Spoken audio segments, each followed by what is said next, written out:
Welcome to the next video. We're going to be looking at this portrait, the Two Most Noble Henries of Henry de Vere, the 18th Earl of Oxford, and Henry Wriothesley, the 3rd Earl of Southampton. I've shown it a few times before, but I've made some recent discoveries that I think tell us a little more about who these men actually were. The portrait is based on an earlier engraving from around 1619. In the original is King Frederick V of Bohemia, who was forced to abdicate his throne, and Prince Gabriel Bethlen of Transylvania, who was king-elect of Hungary but never crowned, and following the defeat of Bohemian allies towards the beginning of the 30 Years' War, he agreed to renounce the Hungarian throne. So why did someone have a portrait made of Henry de Vere and Henry Wriothesley that reflects this one of a king and prince who had given up their positions of power? The first area I want to focus on is right beneath Henry de Vere and what his spur is pointing to. In the original engraving, the word is a town named Presburch. In the Two Henries version, it's der Vere. In German, der means the, and Ver is the Latin root word for truth. In his Fisher King's videos, Alan Green explains how the letter beginning Vere is not just a V. To learn more about this and other details not covered in this video, please check out his YouTube channel called The Bard Code. Now things are going to get interesting. Zooming in on the spur, we see that it points to the letter E, ending der Vere. It also points to a rooftop and another building with letters etched on them. The rooftop spells the letters H-I-X-O. After I saw this, I was reminded that Alan Green had previously noticed these letters and, with the resolution of them he had at the time, thought it spelled his, H-I-S. With a little higher resolution, we can now see the letters are H-I-X-O, and depending on the part of Spain someone's from, it's pronounced Hijo or Isho, meaning son. These quotes are all from Spain. You can see that Hijo, meaning son, is spelled both H-I-X-O as well as I-X-O. The third example is interesting because the author prints the modern spelling H-I-J-O next to I-X-O, so that the reader will know what the word is.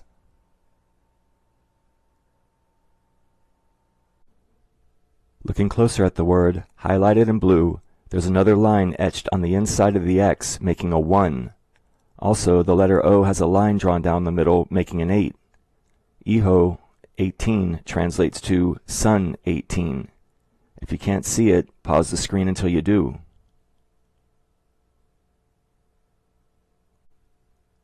In addition to the roof, the spur is also pointing to another building.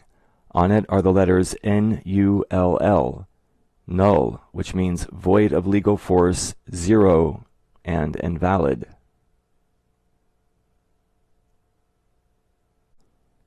Since the spur is also pointing to the E in der Vere, I think it's indicating Edward de Vere. Altogether, I believe we can read this as the truth. Edward de Vere's son, the 18th Earl of Oxford, is invalid, meaning Henry de Vere, whose spur is pointing to this, is not the legitimate 18th Earl of Oxford.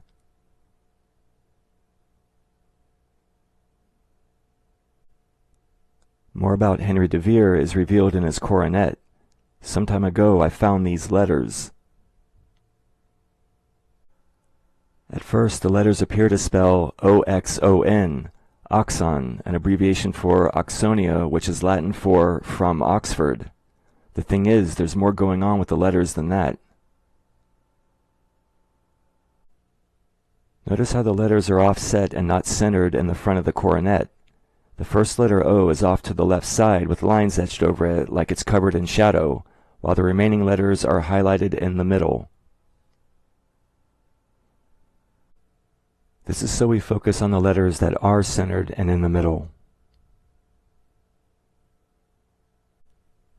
Now we have to figure out how this is supposed to be read. The third letter, which is in the middle of the crown, is divided in two, the curves pointing in both directions. This is a hint for the letters to be read in both directions, left to right and right to left. Also notice that the X and N have been scored with additional lines. The X is also an M and the N is also an X.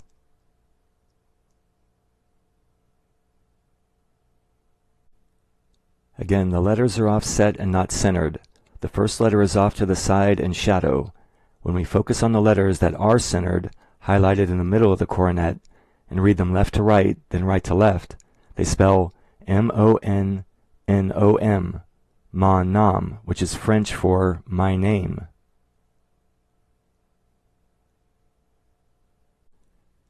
And because they're scored with additional lines, reading them again left to right and right to left, the letters also spell M-O-X-N-O-X. In Latin, mox means soon, and nox means night. I thought mox nox might also mean presently obscured or veiled, but I recently saw someone translated it as night is approaching.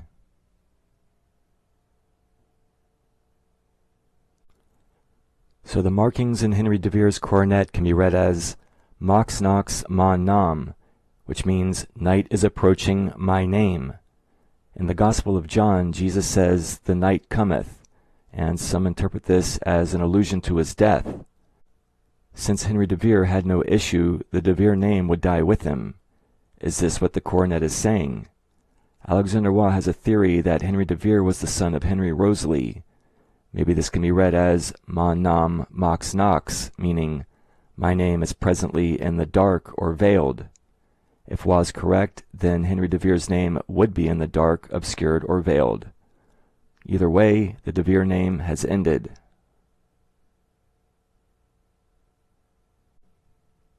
There is another way this can be read, and it might conceal a number.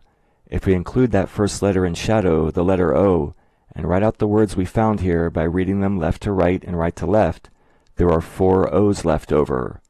4O is 40, which is a play on 4T or fourth T, a reference to Edward de Vere. Some of us think it's his code number and part of his cipher 1740. Alright, so Henry de Vere's coronet says that he's from Oxford, and there's something going on with his name. And beneath him, his spur is telling us that the 18th Earl of Oxford is an invalid son.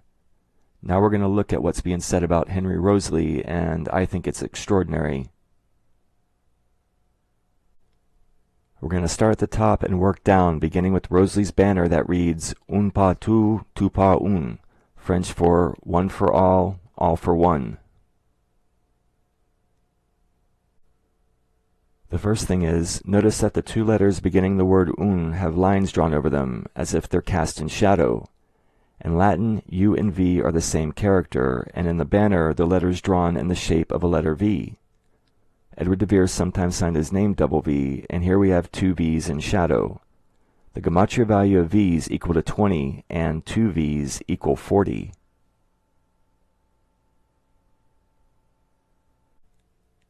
Next, the banner has 3 underscored letters, P, A, and A.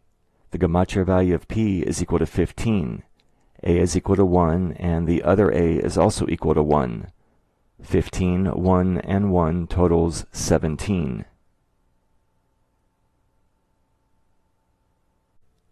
Altogether, the gematria value of the underscored letters totals 17, and the 2 V's in shadow total 40. Watching Alexander Waugh's videos, I learned that 1740 is Edward de Vere's cipher, and here 1740 is encoded into Wriothesley's family motto.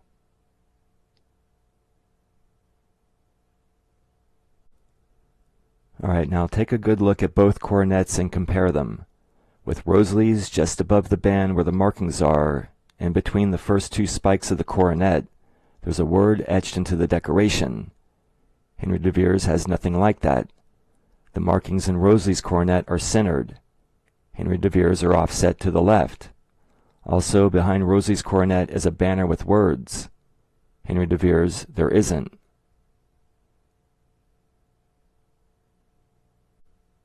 I've shown this before. There's a word etched into the decoration. It's either Rey or Rex, Spanish or Latin for king. I wish I had a better scan so I could be certain which, but it really doesn't matter because either word means king. We saw Spanish used with the word hijo as well as German and French.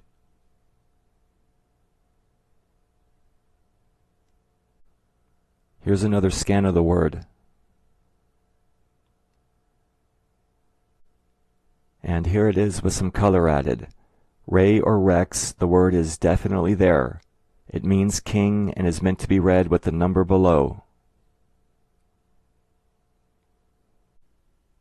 The word for king is set over a Roman numeral 9, which would have been Wriothesley's regnal number if he was Henry the Ninth. Alright, now looking across the front of the coronet, there are 4 circles that are supposed to be ornamentation, like jewels, and you'll see in a minute that none of them are alike. There are 2 sets of messages here, one using numbers and one using words. First, we'll look at the numbers. There are 2 Roman numerals here, 9 and 9, which totals 18, the Earl number of the Iho or son that we're told is invalid.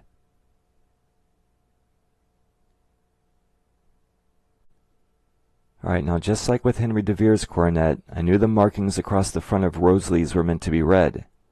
There are 2 legitimate Roman numeral 9s, but there's more going on here. The first character is a circle, the second is a circle broken up into a line, an X, and another line. The third character is a circle with an arc scored as a double line, and the fourth character is a line scored right next to a circle around an X. Like with Henry de Vere's coronet, we have to figure out how to read them. And when we do, it's really something. In video 47, I showed the coronet points to 2 letters, R and A. The middle spike points in between 2 T's, the initials found 3 times in Shakespeare's sonnets, but that'll be for another time. So we have 2 letters being pointed to, R and A. Interestingly, the gematria value of the letter R is equal to 17 and A is equal to 1. These 2 letters happen to add to 18. Now by themselves, do the letters RA mean anything? Well, maybe they can be pronounced Rey, possibly alluding to the Spanish word for king, Rey, R-E-Y, or can the letters be read as initials? This is an engraving of Henry VIII by the printmaker Cornelius Masses. Along the top are Latin words that translate to Henry, the Great King of England. Since Rex Angli means King of England, could the letters RA be an abbreviation for Rex Angli? If so, then RA would stand for King of England, with the gematria value of the letters equal to the Oxford Earl number 18. I don't know if that's one of the codes here, but there's a message across the front of Wriothesley's coronet, and this is how we read it. I was able to figure this out because of how the points of the coronet and letters R and A are lined up with the blank spaces across the front. These are directions to add the R and A to the blank spaces. However, the A has an underscore. Recall it was one of the 3 underscored letters with gematria values adding up to 17. Here it also serves as a separator so that the A is not added to a word. It is part of the message though and will be read.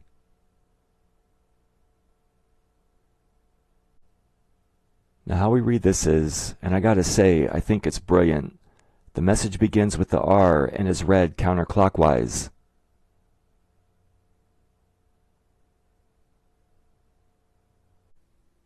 We add the letter R to the blank space at the beginning of the markings and start reading.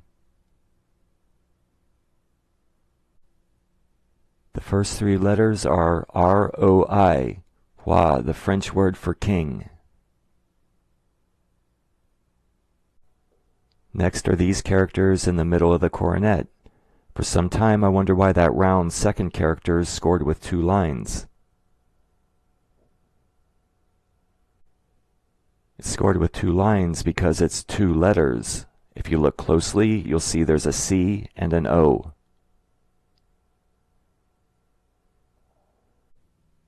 Here they are separately.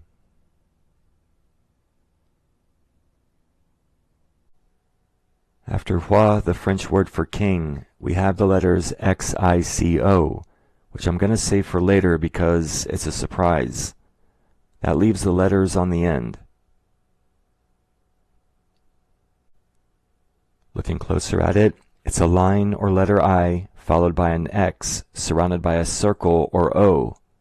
IXO spells Iho.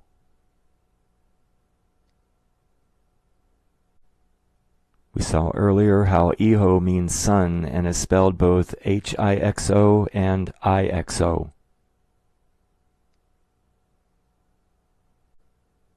So including the letter Wriothesley's coronet's pointing to, the markings across the front read ROI XICO IXO, or Hua XICO Iho, which translates to King, mystery word, Sun.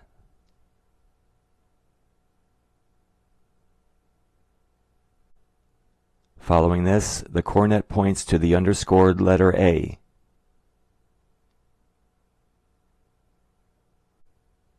And the A gets added to the message, King, XICO, Sun, Ah.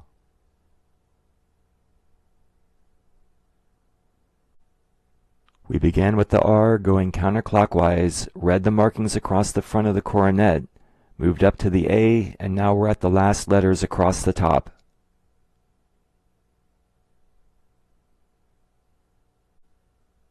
Notice how the letters are set above and in between the points of the crown. If someone was going to say something important about Wriothesley, like maybe a family name, I think this would be the place to do it.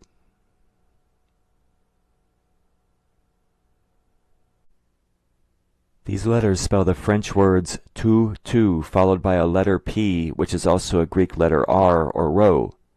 Tu in French means all or everything, but what's going on here, and I'm certain of it, is that this is meant to be pronounced all together. T and D are pronounced very similarly. The number 40, for example, is spelled with a T, but it's usually pronounced like a D, as in 40. Again, the Latin letter P is written the same as the Greek letter R. If we write this out, pronouncing each part separately, and then read it all together, it's Tudor or Tudor, the French pronunciation of Tudor.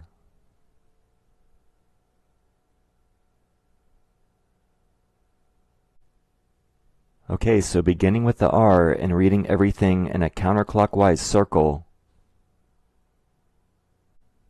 this is what we have.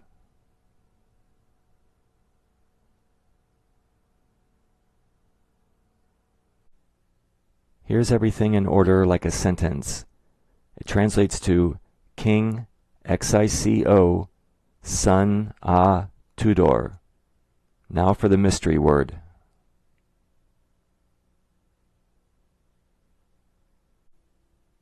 This word took a long time to figure out because initially I thought it was Spanish. In the 17th century, the sound of the letter X was changing from an SH sound to a hard H sound. In medieval Spanish, this would have been pronounced Chico, which you've probably seen spelled as Chico, and would eventually be used to mean boy or a young man. Some use it today for child. Back in the early 17th century, it would have meant little, small, or young. This threw me off because I thought that's what the word here was, Chico or Chico. But it's not. Just like a single Greek letter R or rho is used in the word Tudor, I started thinking that here a Greek X or key was being used, giving the first letter a K sound. The two syllables together would then be pronounced Kiko.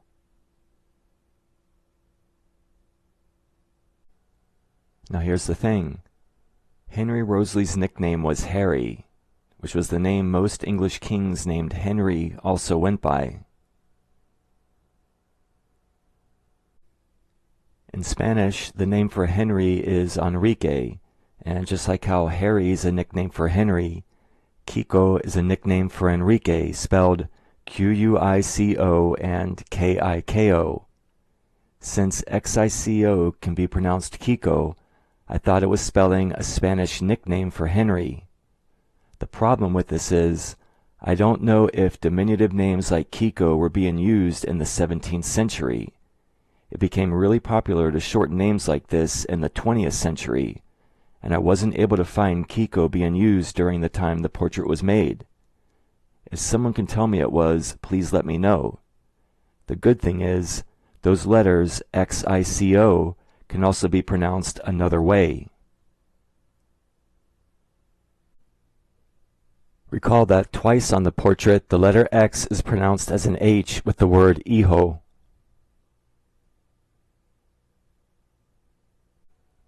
Like I mentioned earlier, during this time the sound of the letter X was changing.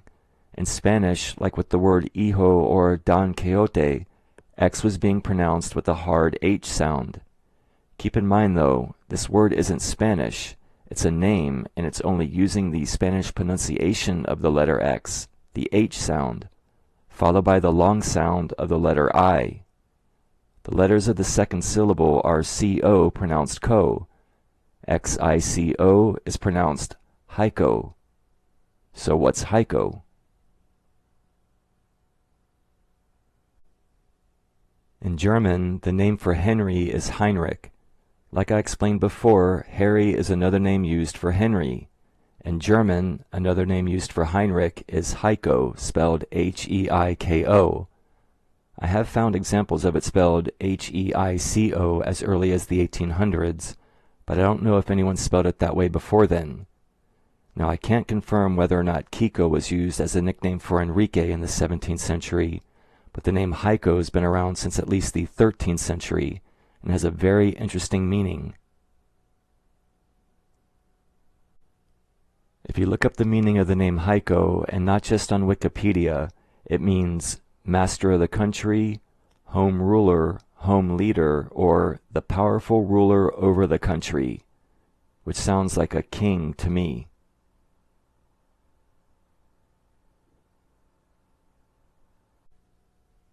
In French, Tudor's son would be pronounced Fils à Tudor.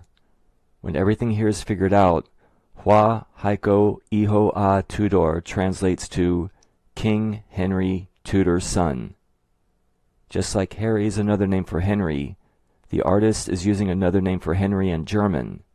And I'm spelling Heiko with a C because it could have been spelled that way, and because it looks better with Xico.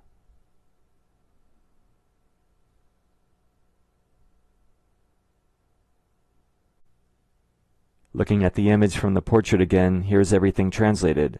Beginning with the R, reading counterclockwise, King Heiko son à Tudor is King Henry Tudor's son.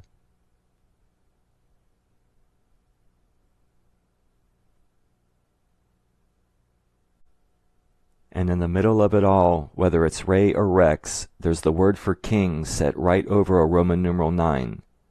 As the grandson of the Tudor king Henry VIII, this would have been Wriothesley's regnal number as Henry IX.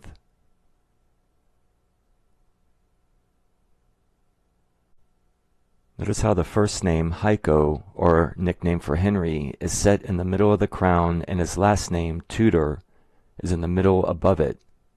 Now check this out. This message, King Henry Tudor's son, is read counterclockwise in a circular pattern. It's set directly over the circular Knight of the Garter badge, and the two circles together form a figure 8.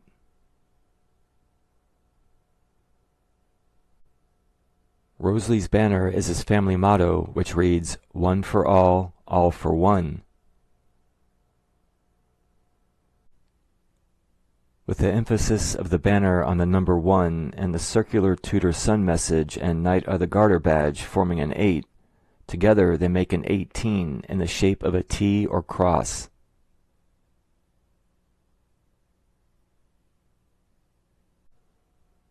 Wriothesley's banner, the Tudor son message, and Knight of the Garter badge appear to conceal an 18. The coronet is scored with 2 legitimate Roman numerals, 2 9s equal to 18. 2 spikes of the coronet point to 2 letters, R which has a gematria value of 17 and A with a value of 1. Together they total 18. The message beneath Henry de Vere is that Edward de Vere's son 18 is invalid. Are all these 18s incorporated into Wriothesley's decoration, telling us that he's the 18th Earl of Oxford?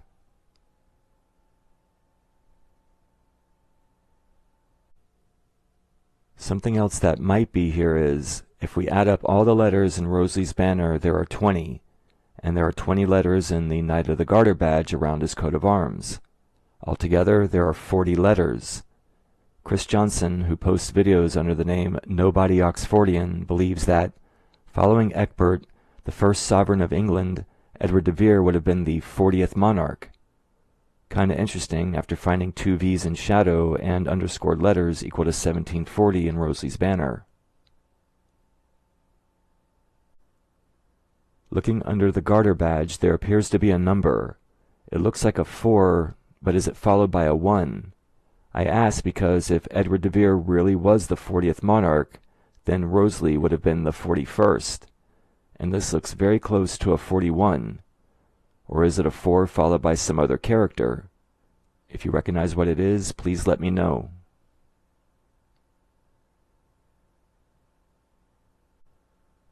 Alright, now we're going to look at the inscription. It reads, "The portraiture of the Right Honourable Lords, the Two Most Noble Henries, revive the Earls of Oxford and Southampton." Something that stands out here is this character, which I'll refer to as a calligraphy swirl. It's the only additional marking in the inscription and is printed beneath the letters ON and above the letters ST. The first thing to notice is that the swirl is pointing from the end of the letters ON to the beginning of the letters ST. This is a clue to put the ON before the ST.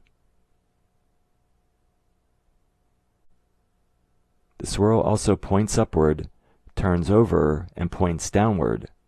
Following these directions, we take the letters ON, turn them over, and put them in front of the ST. When the ON is turned over and put in front of the ST, the N becomes a U, and it spells O-U-S-T, oust.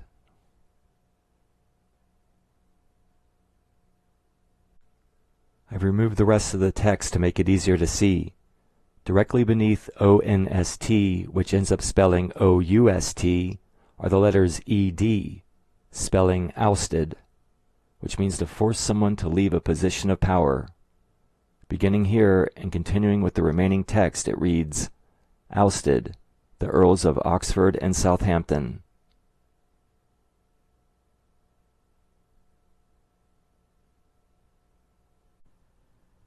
Notice how this is part of the word revived.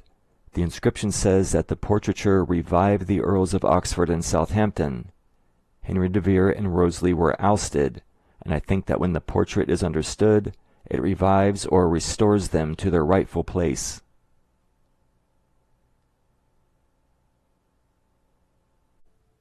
It's a strange coincidence that we find the word ousted in the inscription and that the Two Most Noble Henries portrait is based on another of the ousted King Frederick V and Prince Gabriel Bethlen. I think someone had this portrait made because they wanted to set the record straight.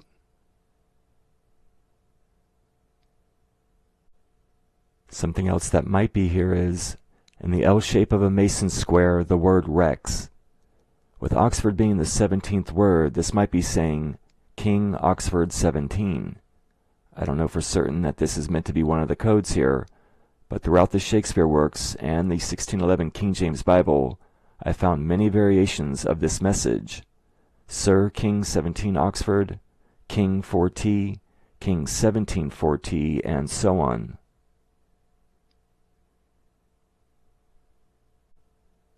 The last thing I want to point out is the line work behind the coronets, which I think might be significant. I read that coronets don't typically have arches, but you'll find arches on crowns of royalty. Notice how Henry de Vere's coronet has 2 bent arches drawn behind it. This reminds me of the arches found on what's known as St. Edward's crown, versions of which have been used at the coronations of English and British monarchs since the 13th century. The arches also appear in the shape of the crown worn by King Frederick, who sits in the same place where Henry de Vere does in the portrait.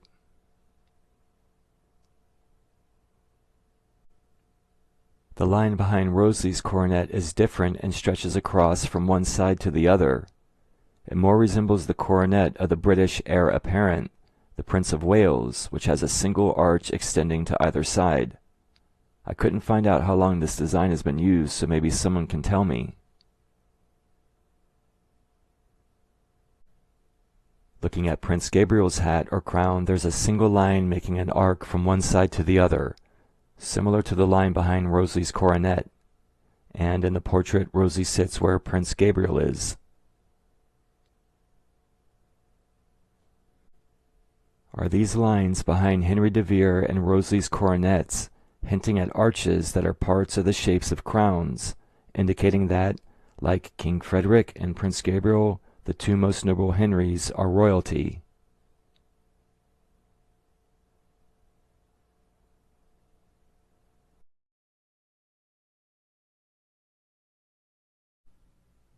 We're told that Edward de Vere's son, the 18th Earl of Oxford, is invalid. Henry de Vere's coronet says that he's from Oxford and that either night is approaching his name or that it's in darkness, if I translated that correctly. This could mean that the de Vere name is dying with him, or that his name is obscured or veiled, suggesting he's someone else's son. With Henry Wriothesley, there's a theory that he was the son of Queen Elizabeth I from the royal house of Tudor, and had he become king, he would have been Henry IX. This information is found in Wriothesley's banner and crown. Also in the banner with Wriothesley's family motto, there are two V's in shadow and underscored letters equivalent to Edward de Vere's cipher 1740.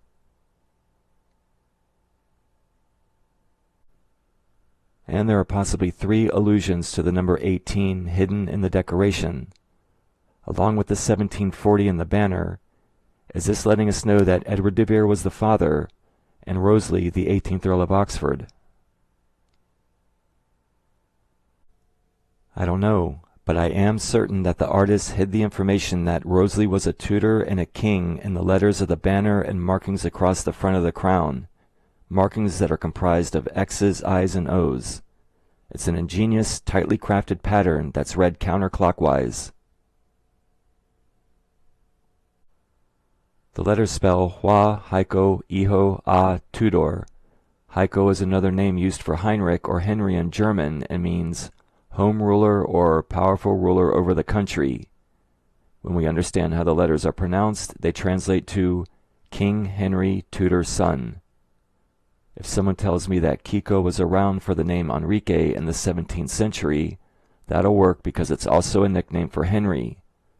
However, because Heiko basically means king and was around during that time, I think that's the name we're being given here.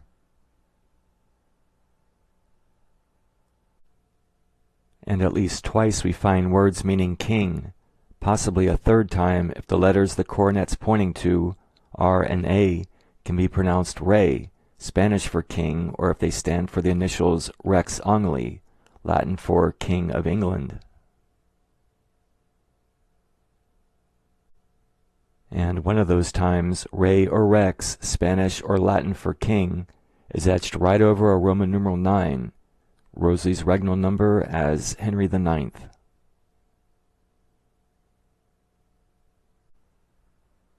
All of this is found in Wriothesley's banner and crown. Former Shakespeare Oxford Fellowship President Thomas Rainier wrote in an article that Parliament and the monarch could simply declare a person a bastard or not. So if Wriothesley was the bastard son of Elizabeth, doesn't it mean that she and Parliament could have unbastardized him if they wanted to? Obviously that didn't happen, but it doesn't change who Wriothesley really was and could have been, and that's what his banner and crown are telling us.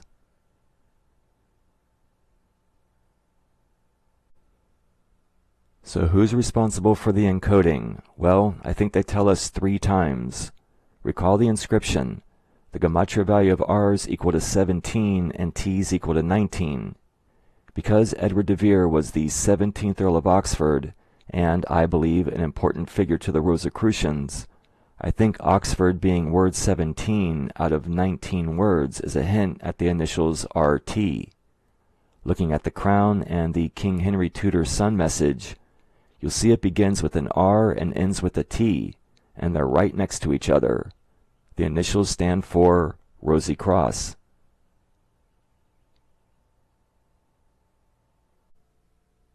The third set of initials are found hiding in plain sight.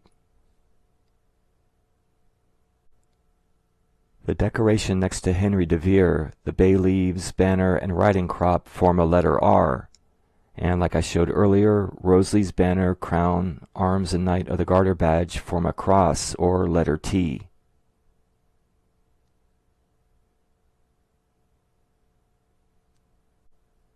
I think the Rosicrucians encoded their initials RT 3 times to let us know they did this.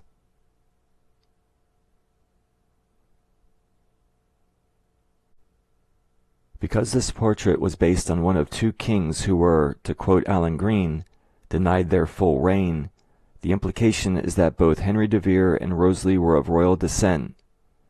Wriothesley's banner and crown tell us he was a Tudor, but even though his cipher 1740 appears in the banner, it isn't clear if Edward de Vere was his father. Henry de Vere's crown tells us his name is either dying with him or that it's in the dark. He has a globus cruciger, a symbol of royalty clearly seen on the front of his horse, and his spur points to words that indicate the son of Edward de Vere is invalid. Alexander Waugh has a theory that Wriothesley was Henry de Vere's father. Edward de Vere had no illegitimate heirs, so he raised Henry de Vere as his own. This could be why we're being told the 18th Earl of Oxford is invalid. Or is it that Wriothesley's Edward's son and the actual 18th Earl? There's also the theory that Edward de Vere was Elizabeth's firstborn, and this portrait could be of two half-brothers who got their royal blood from the same father.